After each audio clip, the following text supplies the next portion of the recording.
everyone, it's me again and welcome to Faith's Faces. If you're new to my channel, welcome to my little corner of the internet. My name's Faith Grenade and I put makeup videos here on YouTube, and you should subscribe and hit that little bell icon down below. It'll notify you every time I upload so you don't miss a minute of this riveting action, including my rude ass phone. What you've stumbled across is Faith's Faces, which is usually a get ready with me or a makeup tutorial like we've got going on today. Trying a bunch of stuff, playing with a bunch of stuff, just another one of those days where I just wanted to play with makeup and get creative. And this is what we have.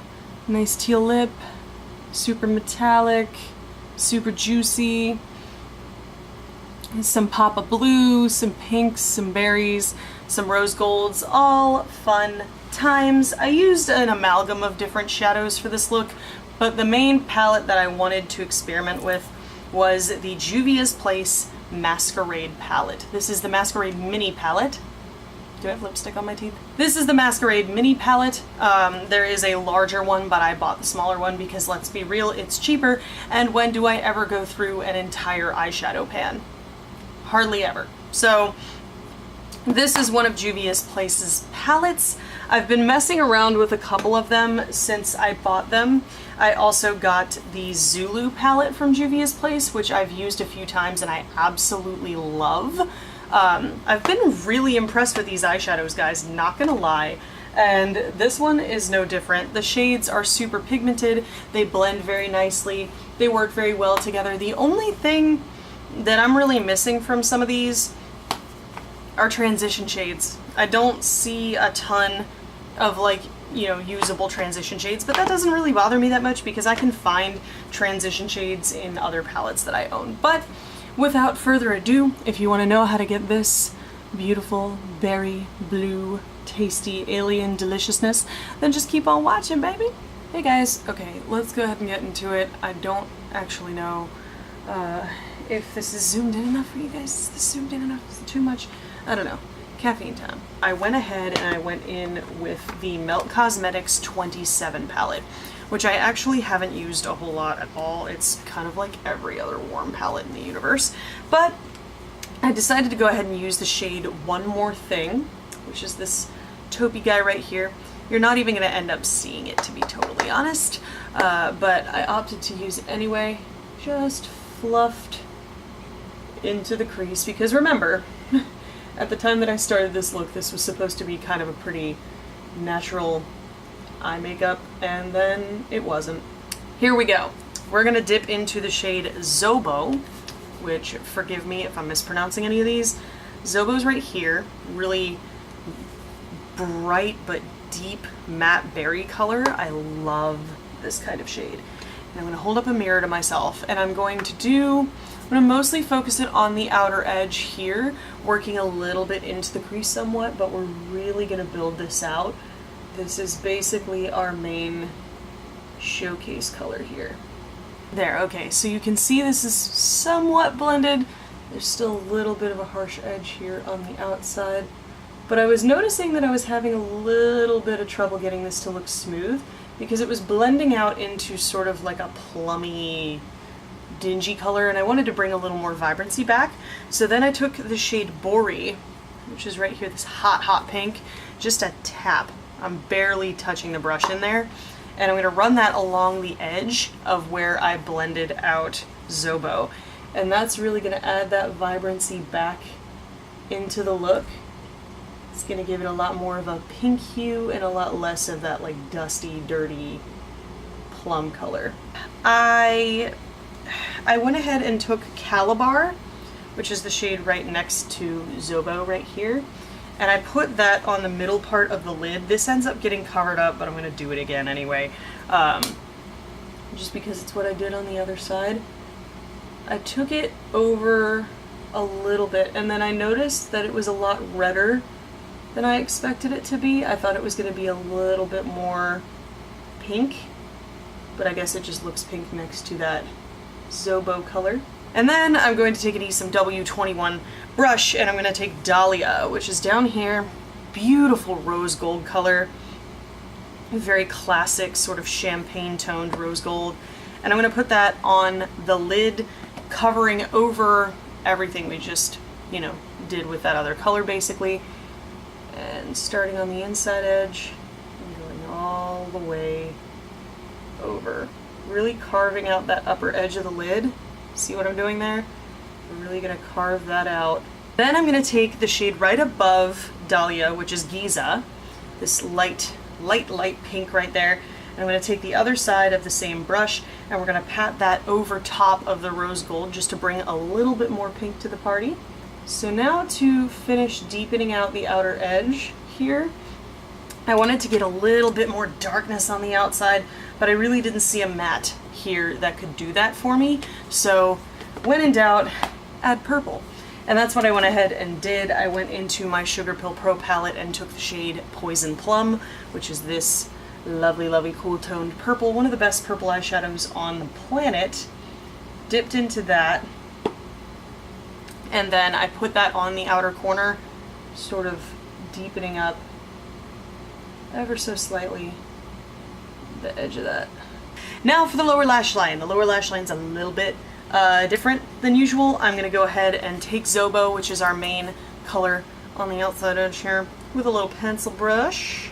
And we're going to run that over about half of the lower lash line, I would say. I'm going to take a angled brush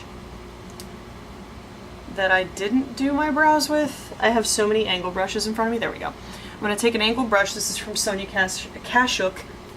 This is one of her brow brushes. And I'm going to dip into Zola, which is this light blue here.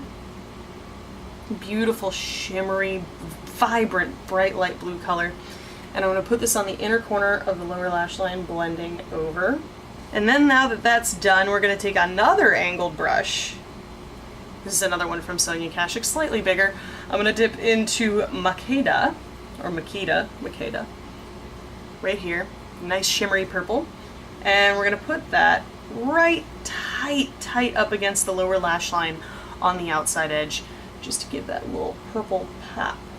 I'm very impressed. You guys know I am notorious for being skeptical of any shadows that go viral on YouTube, but I really like these. Now that that's done, I'm gonna go back in with my pencil brush and a little teeny tiny tap of Zobo, that berry shade, and we're gonna go underneath where we put the rest of those colors and just smoke it out a teeny tiny bit. So now we are in the touch-up phase. Now is the time where you look at your shapes, make sure everything is exactly where you want it to be, make sure all of the colors are exactly the level of opacity you want, because this is really sort of the final step of the look here. So now I'm going to do liner, lashes, and mascara. I'm not really doing much in the way of liner, but I am going to do false lashes. I'm going to do the Ardell 113s. They're probably a little small for this look. Normally I would use something a little bigger and a little thicker, but I haven't replenished my false lashes in a while, so I don't really have a whole lot to work with. So I'm going to use those. I'm going to put on some mascara. I've been testing out the Urban Decay Perversion mascara. I've got a little sample here I've been working with. And I'm going to do my face makeup, and I'm going to come back and do some lips for you guys. Okay guys, I am back. Face makeup is on. I'm going to walk you guys through everything I used, and then we'll move on to a couple of lip options. So, for primer, I normally don't use a ton of primer, but I did use the Touch in Sol No Problem primer just to smooth out the next to the nose and forehead regions a bit. My skin's been a little dehydrated lately, so my texture has been showing off a little. I use the Physicians Formula Butter Bronzer as usual for the light bronze. And then I pulled in the Pure 4-in-1 Blush Book, and I used the shade Passionate, which is this guy right here, kind of a light cool tone pink as my blush. And then for my highlight, I actually tried something brand new. This is from Wet n Wild's kind of horoscope, like astrology collection, and this is their loose highlighter in the shade Written in the Stars, which is a very cool toned sort of icy pink. I normally don't look good in like cool toned icy highlights, but I think this looks gorgeous. I put it on the tops of my cheeks, bridge of the nose, chin, and on the inner corners of my eyes. It looks really beautiful. It is a little bit sparklier than I normally dig my highlights, but I like it. I think it's cool. I wish I would have gotten the Gothographic one that's a little bit more gold undertoned, but you can't really find that anywhere anymore, so yeah. Missed out on that one. For my foundation, I used the Priya Mineral Derm Mineral Foundation. I am planning on making a whole video about this. I'll probably put it in a favorites though instead. I think this has its issues, but I think this is going to be my new go-to foundation for day-to-day makeup wear. Priya is a professional line, you know, it's a line that's normally only really sold in spas and salons, and it is a mineral makeup line that is specifically tailored to blemish-prone skin. So like I said, I will probably be talking about this at length later, but for now I am testing it out a little bit more just to see how things go. I think that's everything that I used. I'm going to go over a couple of lip options for this look with you guys. First, let's do a nude. I'm going to combine my favorite go-to nude lipstick, which is the L'Oreal Coloris Shine lipstick in the shade 900 Glossy Fawn. I just want to show you guys the extent to which I've used this. Do you see that? That's how much I've used this up. Like, I've almost used an entire tube of this. I cannot get enough. That's how much I have left. I need to buy a backup because holy crap, this is my favorite nude lipstick of all time. And for this look, I'm going to be combining this with the new Wet n Wild Horoscope Astrology Series limited edition collection lip gloss in the shade Libra. I am a sun sign Libra, so of course I had to get Libra, which is a kind of clearish gloss with a pinky gold shift sparkle to it. So I'm going to combine these two and we'll see how it looks. So there you go, that's what those two look like. So pretty together, so pretty together. Like, the gloss doesn't really do a ton to change the color of the lipstick, but every now and again when you turn your head you just sort of catch those little pinky gold sparkles in the light and they look so, so pretty. I could definitely see wearing this combo again.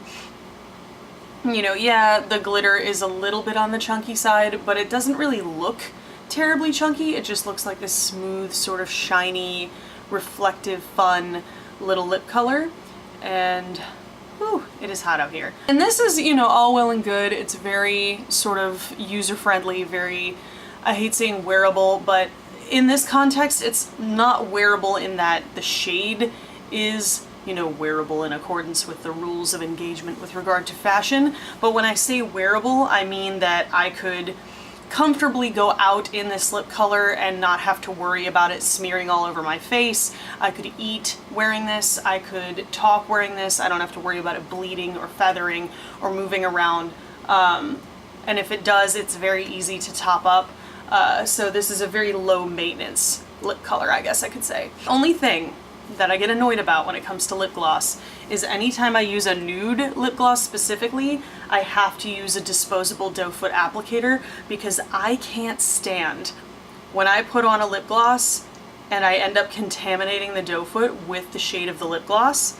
So I did not use the original doe foot that comes in the packaging because I didn't want the lipstick to get on the doe foot and contaminate the gloss, even though realistically that's probably the only lipstick shade that I will be wearing in combination with this gloss. I still don't want to contaminate the applicator and it gets on my nerves when that happens. So I would basically have to use a disposable doe foot applicator unless I wanted to get the doe foot dirty, which is not a good look. It drives me crazy, but that's about the only downside, and that's something that you're going to run into with any lip gloss, including clear lip glosses. There's a reason that I prefer my clear lip glosses to be in a tube where I can apply it with my finger, because it drives me insane when a clear lip gloss goes cloudy from being contaminated by so many other lip colors. It's just gross. Just for demonstration purposes, I am going to show you guys one more lip combo from another new collection from Revlon that is a little bit more bold and a little bit more bright and a little bit more crazy.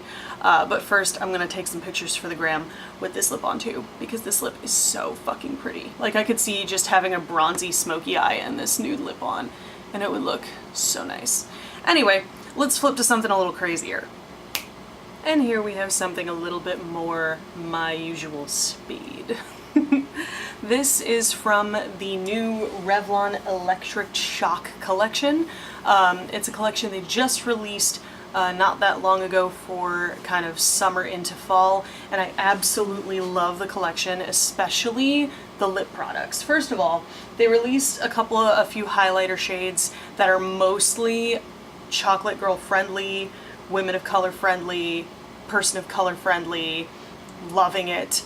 And then they come out with all of these crazy ass lipsticks and matching lip glosses. So this particular one is the Revlon Electric Shock lipstick and Electric Shock lip gloss, both in the shade Turned Up Teal. And this is so beautiful. It's like if, you know, blue-brown pigment or any of those like browny, tealy eyeshadows were a lip color. This will get on your teeth like a motherfucker though, so like do the finger pull trick and you'll be fine. Without further ado, the thing I always forget to do, let's do some awkward posing. Awkward posing. Looking down, looking forward, looking fierce. I hope you guys enjoyed this video and found it helpful, informative, or entertaining. If you did, there's a button for that. Spank that like button in the butt, you know it deserves it. And if you want to see more from me, you've got a couple options now. You can click the videos on either side of my head to binge if you're bored or bummed out, or hey, you can hit that button that looks like my face and subscribe and become a member of the faithful today. I put out new videos every Sunday. Thank you guys so much for watching and joining me today, and I will see you in the next video. Toodles!